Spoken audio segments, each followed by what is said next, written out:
wapo mahali hapa na kunitaka mimi nihubiri. Nisingesimama hapa kama sio Yesu Kristo kunipaka mafuta yake. Amina.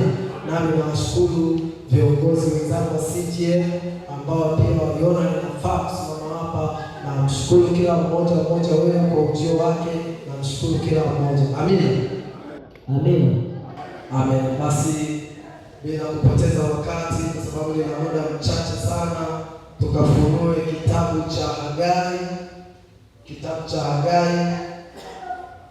Tufunue kitabu cha Hagai sura ya kwanza.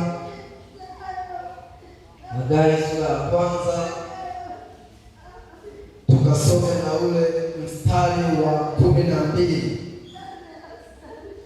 Ninasema, ndipo Zerubabeli mwana wa Shealtieli na Yoshua mwana wa Yehosadaki kuhani mkuu pamoja na hayo mabaki yote ya watu wakaitii sauti ya Bwana Mungu wao na maneno ya Hagai nabii, kama Bwana Mungu wao alivyomtuma, nao watu wakaogopa mbele za Bwana.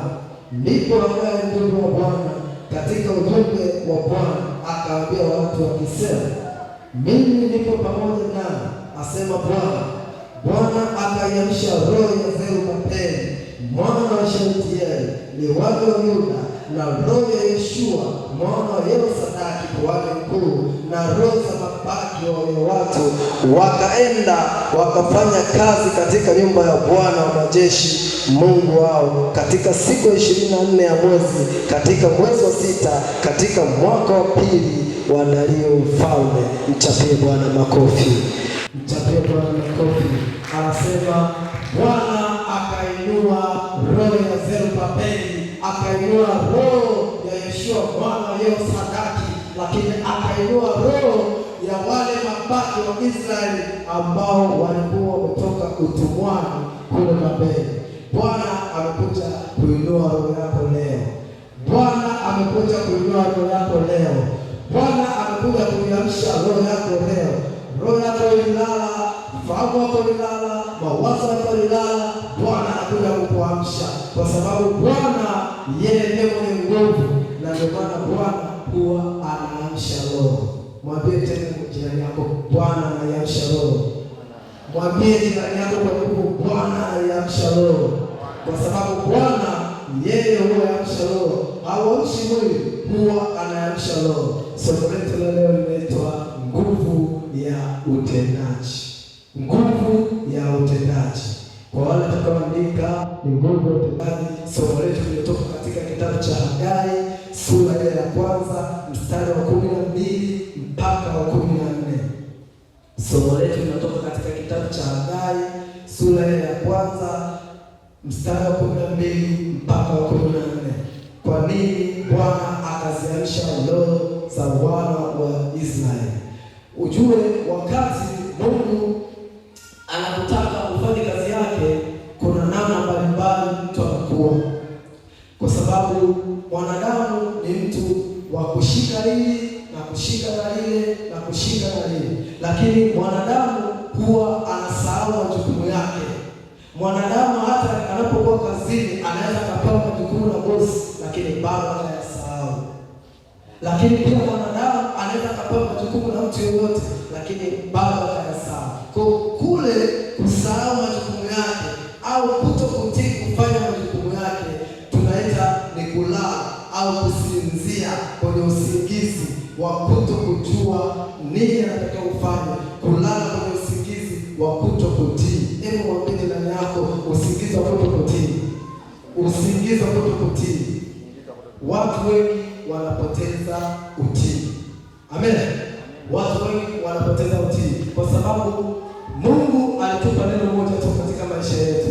Alipomuumba mwanadamu, Mungu alitafuta kitu kimoja. Alitaka mwanadamu mtii. Adam alifukuzwa kwenye bustani ya Edeni kwa kukosa utii. Musa hakuingia nchi ya Kanaani kwa kukosa utii. Sawa jamani? Au wana wa Israeli walipelekwa utumwani Babeli kwa kukosa utii. Amina. Kwa ukikosa utii, Mungu anakutenga, Mungu anakuacha, Mungu anakaa mbali na wewe. kwa sababu hujatii yale aliyokuambia. Hata wewe ambaye uko hapa, tuchukue labda mfano mzuri, rafiki yangu Chimao, yeye bado anaduka na anafanya kazi. Akiona ametoa neno moja, wafanyakazi wake wasipotii, hata kama ameokoka na ana Mungu, lakini kwa kukosa utii lazima atakwazika. Amina. Hata wewe mtoto wako asipofanya lile jambo ulikusudia alifanye, akikosa utii unakwazika. Amina. Kwa hiyo maana ya Mungu kuiamsha roho ni kwamba anakuinua kutoka kwenye usingizi wa kukosa utii. Kwa hiyo ule utii ni katika utendaji. Kwa hiyo nguvu ya utendaji wa Mungu ni kwa wale ambao wamekosa utii. Amina. Lakini nguvu ya utendaji ili ifike kwako Kristo, kuna mchakato. Kwa nini Alex, kuna mchakato? Ili nguvu ya Mungu ifike kwako kuna mchakato. Ngoja tuone Waisraeli kwa nini walikosa utii. Amen. Ukisoma hiki kitabu cha Hagai kuanzia mwanzo, sawa, anasema watu wanafanya kazi, watu wanalima, wanapata sana lakini wanavuna kidogo. Hao watu walikuwa wanatafuta sana, lakini wakishapata ni kama wengine wanapata mishahara wanatia kwenye mifuko iliyotoboka. Amina. Amina. Lakini ili andiko liweze kutumika kwenye zaka, sawa, kwamba mtu anapata mshahara kwa sababu anatoa zaka, anatia kwenye mfuko uliotoboka, hatoi dhabihu, anatia kwenye mfuko uliotoboka. Lakini nataka nikwambie, Mungu alitumia Hagai au waambie wale watu wanatia kwenye mfuko uliotoboka kwa sababu moja, ni kwa sababu walikosa utii.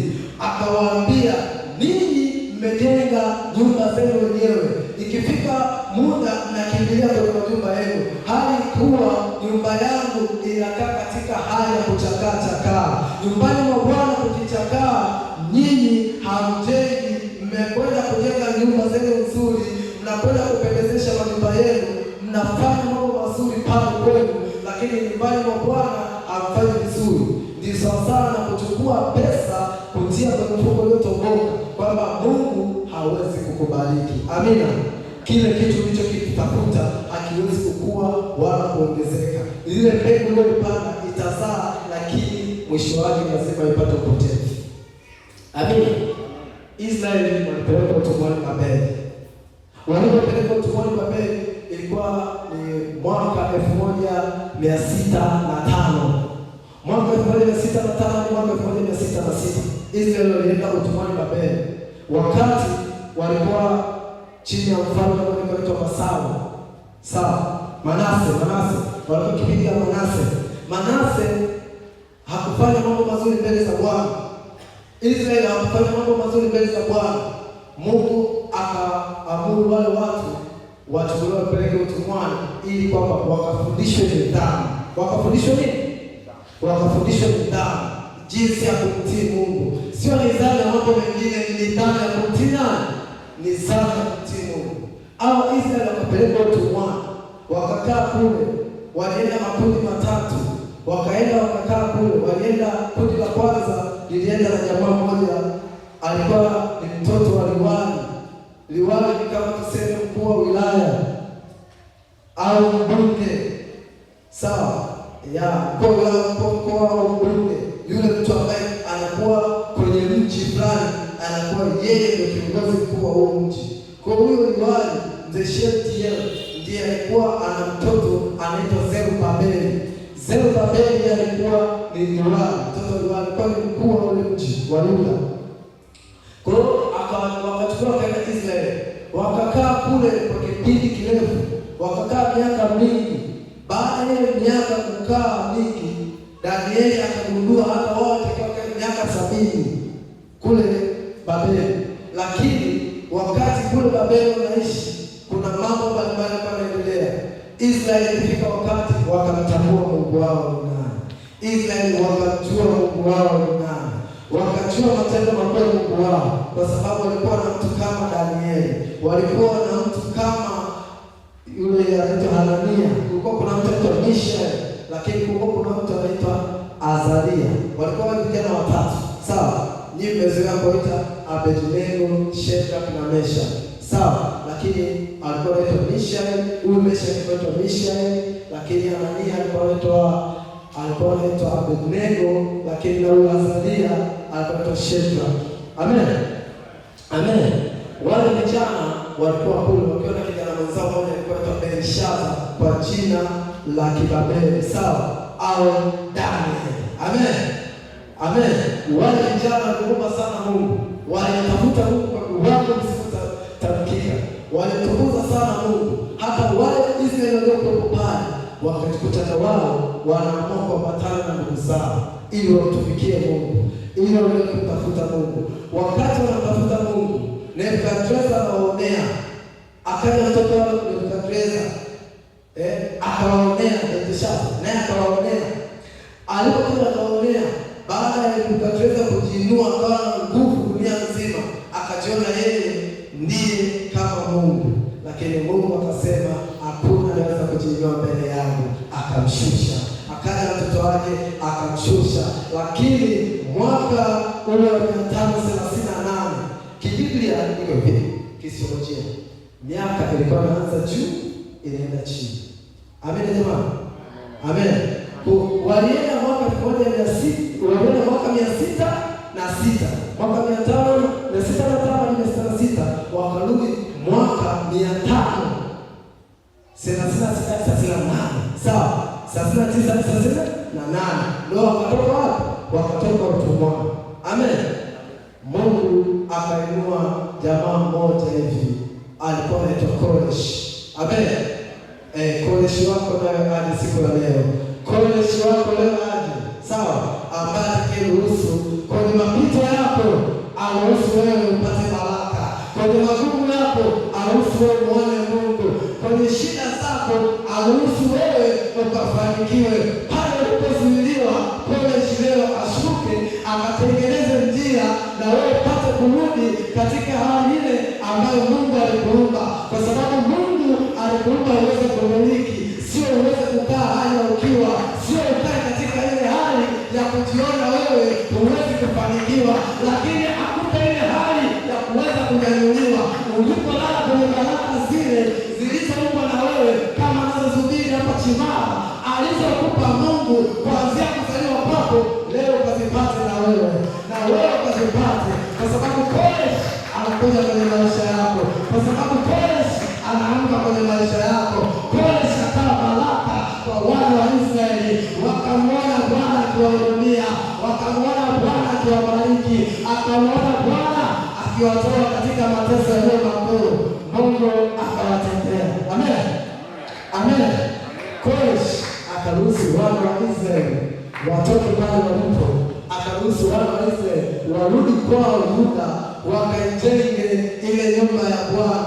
Akatoa waraka kwamba wale watu wakaende Israeli. Ezra alikuwa pamoja nao, naye akapewa nafasi, akaenda akaijenge Israeli. Walienda kina Zerubabeli, wakina Ezra, makuhani hao walikuwa kutosha sana, wakarudi Israeli, wakaenda kujenga mji wa baba yao, wakaenda kujenga madhabahu ya Bwana ili wapate kulitukuza jina la Bwana. Kama wewe ulivyofanya siku ya leo, umekaa katika nyumba ya Bwana iliyo safi, unamtukuza Bwana katika hali ya usafi, unalinua jina la Bwana ukiwa katika kustarehe kwako. Amen. Amen. Ukikaa kwenye nyumba ya Bwana iliyotengenezwa vizuri, hata kutukuza kwako Mungu kunakuja. Amen. Hapo Yesu alipokaa hawezi kuchafuka, ni kwa sababu nyumbani mwa Bwana wametengeneza vizuri, ni kwa sababu nyumbani mwa Bwana kuna vitu vizuri, ni kwa sababu nyumbani mwa Bwana kuna feni, anasikia upepo unashuka juu yake, asikii joto, anasikia hali ya kukaa kwa amani, kwa sababu nyumbani mwa Bwana umetengenezwa vizuri. Amen. Israeli walikwenda kujenga nyumba ya Bwana. Israeli wakaenda kutengeneza nyumba ambayo Bwana aliwabarikia. Wakatoka kule wakafika Israeli. Walipofika Israeli, wale jamaa wakaanza kuishi maisha, wakaanza kutengeneza makao, kwa sababu ule ulisha kutavunjwa, ule ulisha diwa, ule mji ulishakuwa umebaki magogo tupu, ule mji ulikuwa umeshavunjwa. Ukisoma kitabu cha Nehemia Ukitaka kuelewa hii hadithi na kusimulia hapa, kasome kitabu cha Hagai, lakini ukasome kitabu cha Ezra, ukasome na kitabu cha Nehemia. Amen. Amen. Kwamba Nehemia akamwambia yule mfalme wakati ule alikuwa anaitwa, kuna jamaa mmoja alikuja baada ya miaka mirefu sana. Yule jamaa akaenda akamwambia Nehemia, kwa nini unakaa hali ya unyonge? Unakaa hali ya ukiwa? Akamwambiaje? Nitakaaje kwa furaha wakati nyumbani kwa baba zangu kumekaa hali ya kuharibika, mji wa nyumbani umekaa hali ya kuharibika? Sawa. Walipokuwa wamekaa katika hali ya kuharibika, ule mtu umekaa katika hali ya kuharibika, akamwambia niruhusu niende nikaujenge mji wa nani? Mji wa baba yangu, mji wa baba zangu nikaujenge, nitakuwa na amani. Mfalme akamwambia Nehemia, akamwambia lakini uniandikie na waraka nikapate mbao na boriti na kwenda kujengea ule mji wa nyumbani. Nikifika Lebanon nikapate ile miti 100 Lebanon nikajenge mji wa nyumbani. Akampa Nehemia, akaenda. Lakini kabla Nehemia huko alifika, wale waliokuwa wametangulia kina Zerubabeli, wakina Yoshua mwana wa Yehosadaki, pamoja na wale mabaki wa Israeli na kina Ezra waliokuwa kule, walipofika wakaanza kuangalia mji huu umekaa hali ukiwa, maboma na nyumba zetu zimevunjwa. Wakaanza kujenga nyumba zao, wakaanza kutafuta chakula, wakaanza kulima, wakaanza kutengeneza. Walipokuwa wakitengeneza mji wa nyumbani kwao, wametengeneza nyumba zao wenyewe, wakatengeneza zile nyumba sana, wakalizika, wakajisahau, wakalala usingizi, wakasahau Bwana aliwatoa kule Babeli, wakamjengea madhabahu. Wakasahau kama Mungu aliwapa nafasi wao wakajenga madhabahu, na sio wakae tu wafike wamerudi. Kwa walipotoka kule wakawa wanajenga nyumba zao, wakawa wamefika pale wamekaa wanajenga nyumba zao, wanatafuta kufanya biashara, wanafanya biashara, wanafanya mambo yao binafsi, wakasahau kufanya kazi ya Mungu, wakasahau kufanya lile kusudi la Mungu lililowapeleka pale. Amen. Wakasahau. Wakafika pale Ezra kana jamani, tukajenge. Wanasema babu Zerubabeli na wasisitiza jamani, tukajenge. Wale watu bado. Ndipo Mungu akainua manabii wawili, Zekaria na Hagai. Zekaria na Hagai, ukumbuke Hagai alizaliwa kule Babeli. Walipokuwa utumwani, Hagai alizaliwa huko, akazaliwa kule. Mungu akampaka mafuta na amfanya kuwa nabii. Zekaria alikuwa mkubwa kuliko Hagai. Amina. Zekaria alikuwa mkubwa kuliko nani? Kuliko Hagai. Lakini walitabiri katika wakati mmoja. Sema walitabiri katika wakati mmoja. Walitabiri kwa sababu Mungu aliwafunulia wote neema ya kutabiri katika kipindi kimoja. Wakaanza kusisitiza, wakaanza kuhubiri watu, wakawaambia watu. Ndipo haya maneno ambayo anasema mnachukua, mnapanda nyingi vingi lakini mnavuna vichache. Sawa? Mnapata mishahara mnatia katika mifuko iliyotoboka. Haya maneno yalikuwa ya Hagai. Hagai anawaambia wana wa Israeli ambao wamebaki pale, ambao ni mabaki ya Israeli waliotoka utumwani. Amen. Tunaelewana ndugu zangu? Kwa hiyo wale mabaki waliokuwa wamekaa pale wamesahau kitu kilichowapeleka, wamesahau kusudi la Mungu alilowarudisha pale. Ndipo Hagai na Zekaria wakaenda kuwahubiri wale watu. Walipoenda kuwahubiri wale watu, ili wale watu wapate kuamka, wapate kusimama tena, wapate kuitenda kazi ya Bwana, wakafanye kujenga nyumba ya Bwana. Walipokuwa wamekaa hali ya kustarehe, wamejisahau, ndipo neno la Mungu linamjia Hagai. Hagai anawahubiri wale watu kama mimi ninavyokuhubiri wewe siku ya leo, ambaye Mungu alikuumba kwa ajili ya kumtumikia.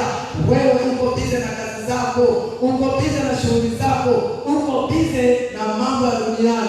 Ratiba ya kanisani inapofika nasema kazi kwanza, mambo mengine yatafuata, lakini mambo yako binafsi unayapa kipaumbele. Kuna watu kwenye kazi zao hata mvua inyeshe vipi wanawahi kazini kwa kuogopa bosi zao, lakini leo wanasema mvua imenyesha sana, leo mimi sitaenda kanisani, nitatulia, mbona siku zote ninaenda? Ni kwa sababu wamekosa utii. Sikia utii nusu ni kutokutii. Sawa? Utii nusu ni kutofanya. Kuchelewa ibada, umeenda kanisani lakini umechelewa ibada, ni kukosa utii kule kule. Amen. Kwa sababu gani? Wewe haujafanya kama Mungu alivyotaka iwe. Amina. Haujafanya kama Mungu alivyokusudia. Alitaka wewe usikie mzigo kwamba mimi yanipasa kuwahi ibadani, yanipasa kufika kanisani mapema.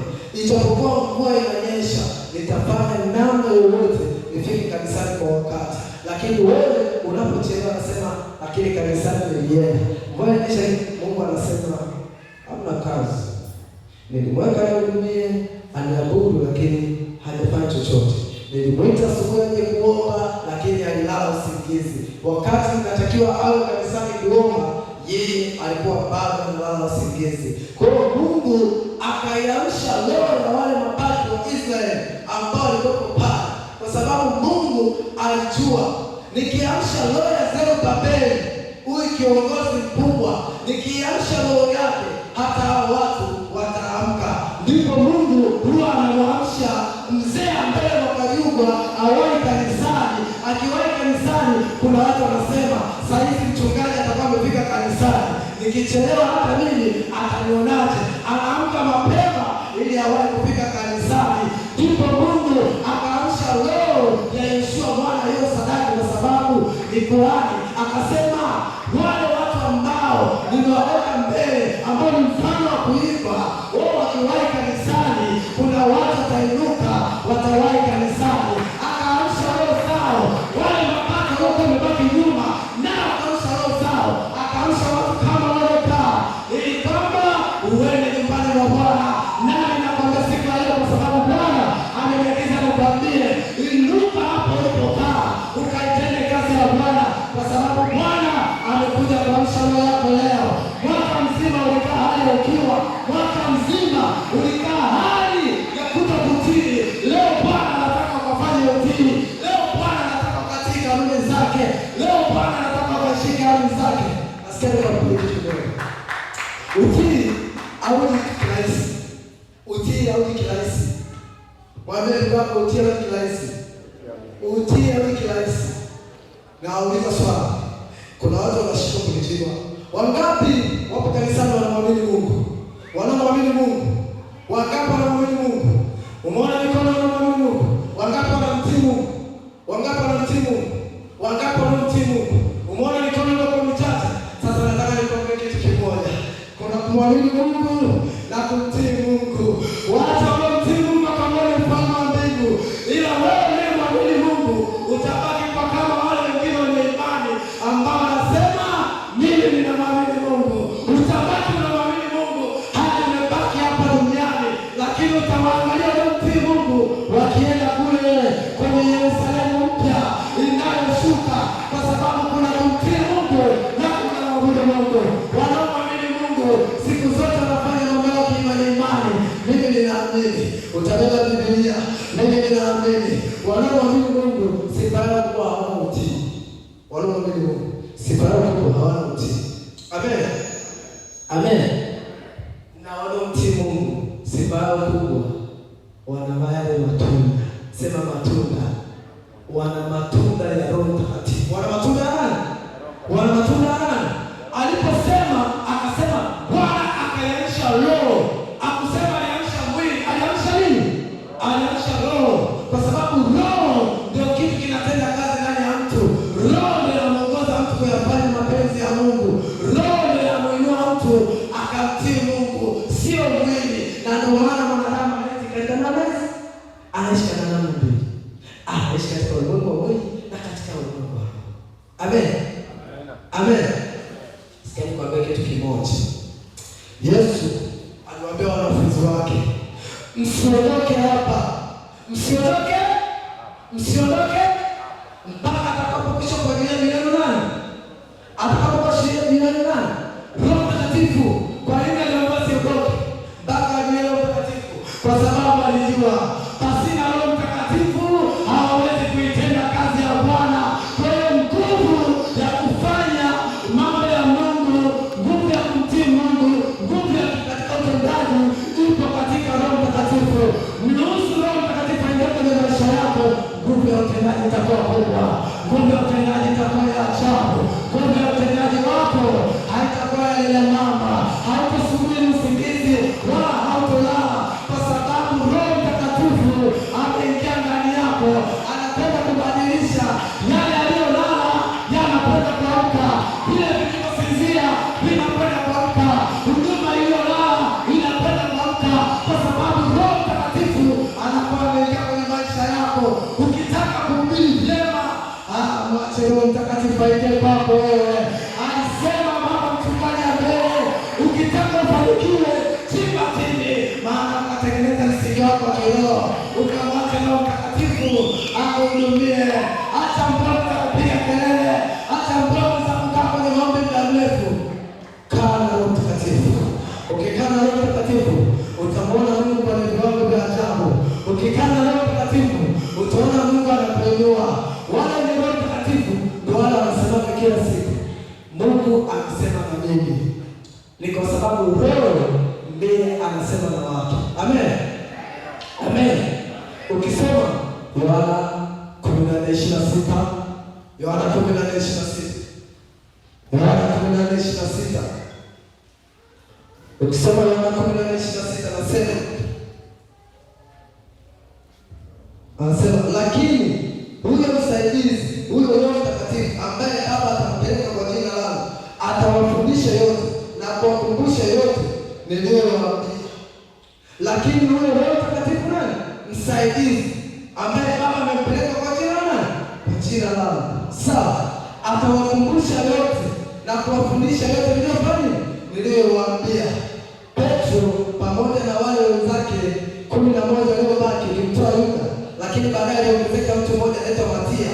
Walipiga kula ikamwokea Matia, wakawa 12.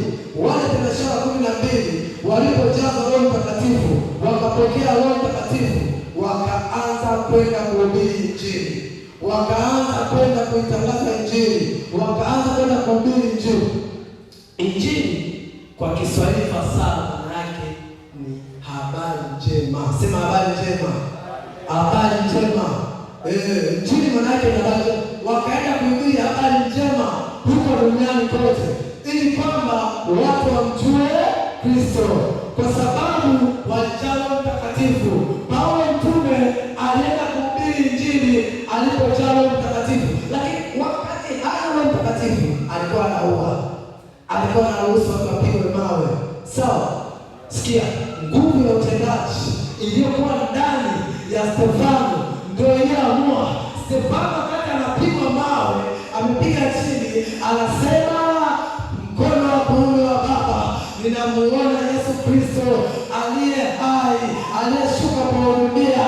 Akasema, Bwana, watu wamenipiga mawe sana, lakini Mungu wangu, ninakuomba usiwahesabiye watu hawa dhambi, kwa sababu hawa watu hawa hawajui walitendalo, lakini wakisha kujua watabadilika, watakwenda kufanikiwa. Aliposema vile, akampatanisha Yesu na yule Sauli ambaye alikuwa Paulo. Baada ya pale, Sauli akatokewa na Yesu, akapaa nguvu ya utendaji. Roho Mtakatifu akaingia ndani yake.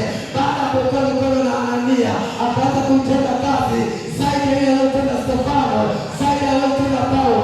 Na ndio maana mzee mbele anakwambia anampenda sana Paulo mtume, kwa sababu aliyejaa Roho Mtakatifu alifanya mambo makubwa. Ulimwengu uliwajua kumjua Yesu, ulimwengu ukamjua Mungu. Na ndio maana hata wewe ulikuwa unastahili Injili ndio kufikiria siku ya leo, kwa sababu waliojaa Roho Mtakatifu wakafanya kazi, wakaitenda kazi. Na ndio kitu kimoja, kuna kujaa Roho Mtakatifu na kukaa na Roho Mtakatifu. Kuna kujaa Roho Mtakatifu na kukaa na Roho. Kukaa ni jambo ambalo kwanza ni mambo mawili tofauti. Sawa? Kukaa na Roho Mtakatifu ndani na kujaa Roho Mtakatifu ni mambo mawili tofauti. Mwambie jirani yako ni mambo mawili tofauti. Usije ukajihisi ni Roho Mtakatifu huko ndani. Huko ndani. Si ulimkiri Yesu kwa Bwana Mwokozi wa maisha yako? Si ulimkiri? Si ulikubali? Ukikubali ile stage ya kwanza ya wokovu, Roho Mtakatifu anakaa ndani yako, anatulia. Ukienda kwenye dhambi zako, anakaa anatulia. Umeenda kwenye anaangaa, anatulia. Anaangalia, anatulia. Sawa? Roho Mtakatifu kazi yake kuandika Jacinta leo, Jacinta kaiba leo, Jacinta kama ongea uongo, sijui huyu fulani ameenda, huyu kasengenya, anaandika tu. Yeye ana shida, sawa Jacinta?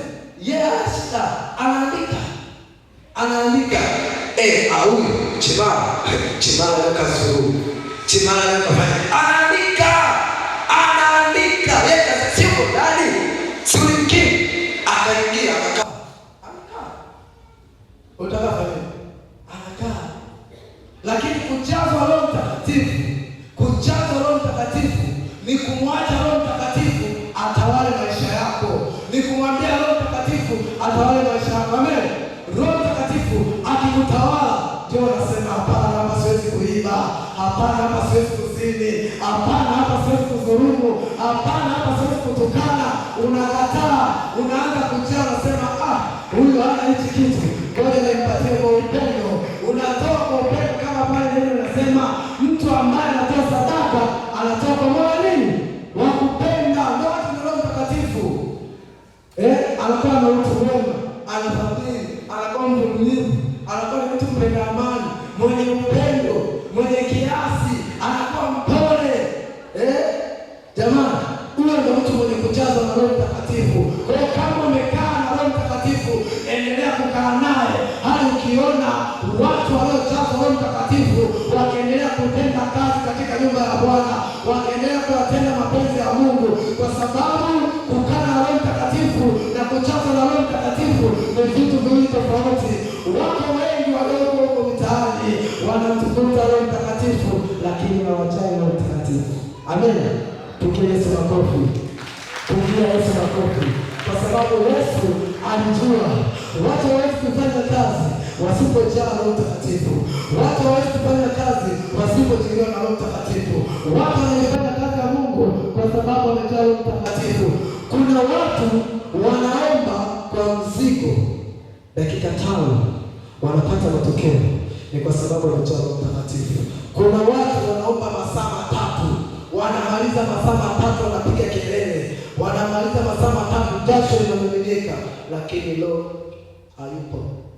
Roho Mtakatifu hayupo.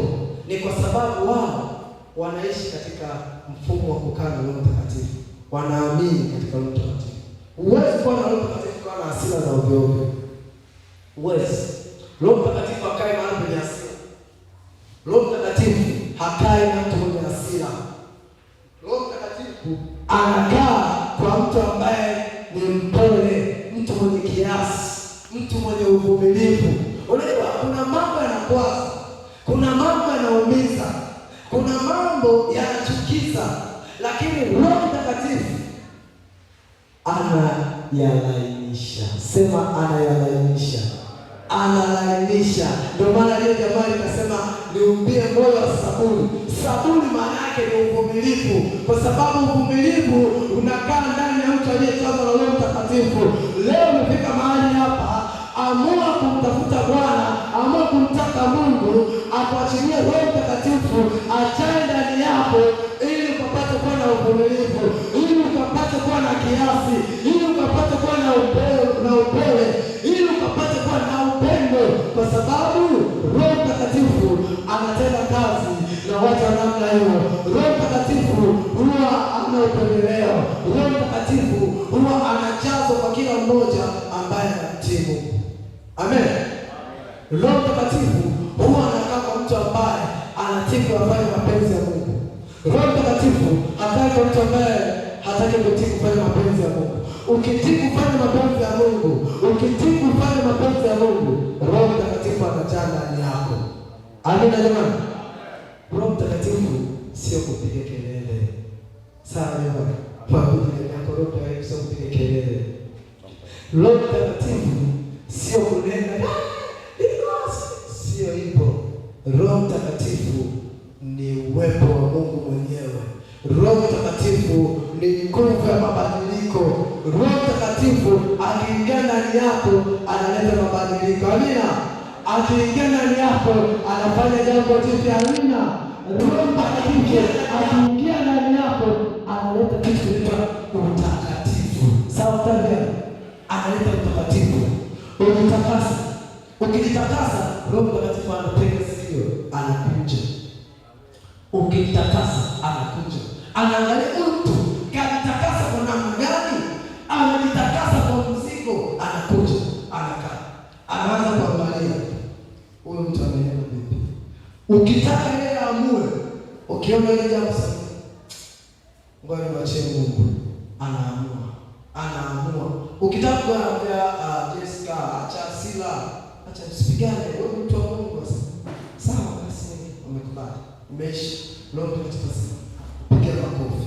Amen. Anakupigia makofi. Lakini kashetani anasema kaone. Na katafutia sura nilikuja sura ya pili. Sasa nakuja kwa sura tafuta mtu ambaye anampendaji. Anakuja kwa sura yule mtu. Akija kwa sura yule mtu, akaona tena amemshinda, anakaa. Anasema nimemshinda. Naenda kwa sura ya mtu mwingine. Anatafuta sura kila namna ili mradi aje apangushe. Hapangushe kwa njia moja. Hatafuti kupangusha kwa njia moja. Amina. Amina. Akiona umekosa mtii, unawahi baba, atatafuta namna nyingine. Ili kwamba tu ukishaenda ibadani, hata kama utawahi baba, ulifanya dhambi my friend. Ulifanya dhambi. Yeye akataka tu ufanyike dhambi ili kwamba wewe uanguke, ukose kitu kinaitwa utakatifu. Na nataka nikwambie kitu kimoja. Mungu huwa anasikiliza maombi ya watakatifu. Tutapiga kelele huko ndani, lakini kama sio mtakatifu, maombi yako yanabaki kwenye nyumba. Maombi yako yanabaki hapa na yanapepelea na feni yanapisha. Tukifungua madirisha yanatoka nje, hayana mambo kweli. Lakini ukiwa mtakatifu, maombi yako yanakuja kule kwa Baba. Anaenda anayatendea kazi. Amina. Kwa nguvu ya utendaji ipo katika Roho Mtakatifu. Mruhusu Roho Mtakatifu aingie kwenye maisha yako. Nenda chini kwa magoti, mtafute Bwana, ataonekana kwenye maisha yako. Nakuja leo nikwambie, roho yako ikamke kama alivyomsha Zerubabeli. Roho Mtakatifu akaamsha maisha yako. Roho Mtakatifu akaamsha maisha ya CGM. Roho Mtakatifu akaamsha maisha ya wamama.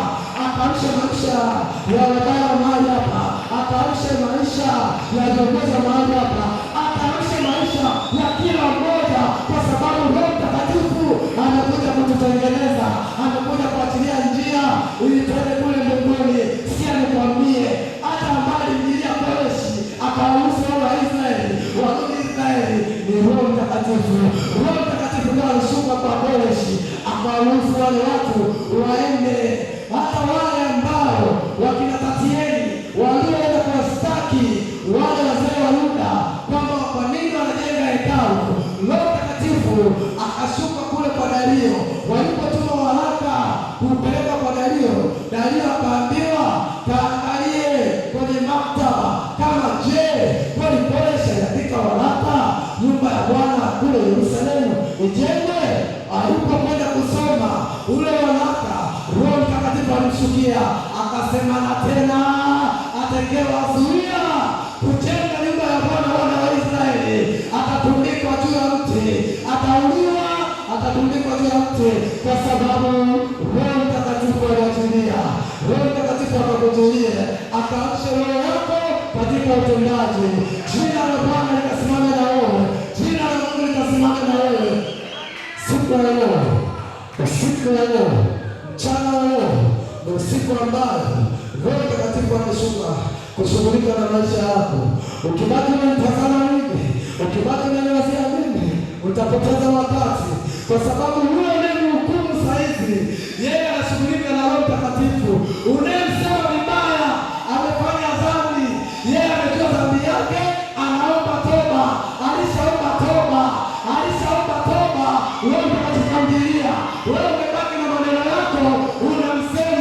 unamsengenya, unaweza kurudisha nyumba, yeye anakwenda kufanikiwa. Chapia Yesu makofi, kwa sababu Roho Mtakatifu ameshuka mahali hapa. Simama kwa miguu yako, nikaona kwa ajili yako, kwa sababu yuko Roho Mtakatifu mahali hapa. Yuko Roho Mtakatifu mahali hapa. Mchana wa leo Roho Mtakatifu akakuhudumie. Mchana wa leo Roho Mtakatifu akakuhudumie. Jina la Bwana likapata kukaa ndani yako. Sema Bwana Yesu. Sema Bwana Yesu, nimekuja kwako mchana wa leo, ninaomba toba na rehema, ukanitakase, ukanisafishe, ukanioshe kwa damu ya Yesu, kwa damu ya Yesu.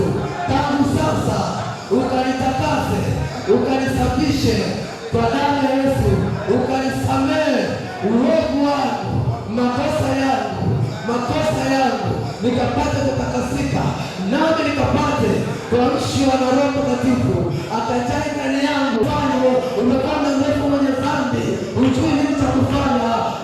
Roho Mtakatifu kama alivyosema siku ile ya kwamba ndimi kama ndimi za moto zitashuka juu ya watu, ndimi za moto zitashuka juu ya watu, kila mmoja akajaa Roho Mtakatifu. Roho Mtakatifu yuko kukuhudumia, yuko kukuhudumia, yuko kukuhudumia. Nguvu ya Roho Mtakatifu yuko kuamsha maisha yako.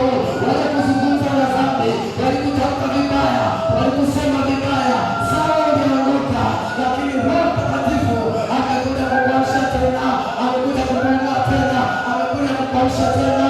Yuko mahali hapa, anakuamsha wewe, anakuinua wewe, anakuamsha wewe katika jina la Yesu. Baba, katika jina la Yesu ukaamsha watu wao. Roho zao zililala, roho zao zililala. Baba, tunahitaji kuamshwa. Tulipotea katika upotevu mwingi, tuliacha njia yako, tukaacha kufuata mapenzi yako, kwa sababu Roho Mtakatifu hakukaa ndani yetu. Lakini Bwana, tangu sasa ukaamsha roho zetu, ukainua roho zetu katika kukutii, tukapata kusimama na wewe. Tunahitaji utukufu wako na nguvu zako Bwana zikapata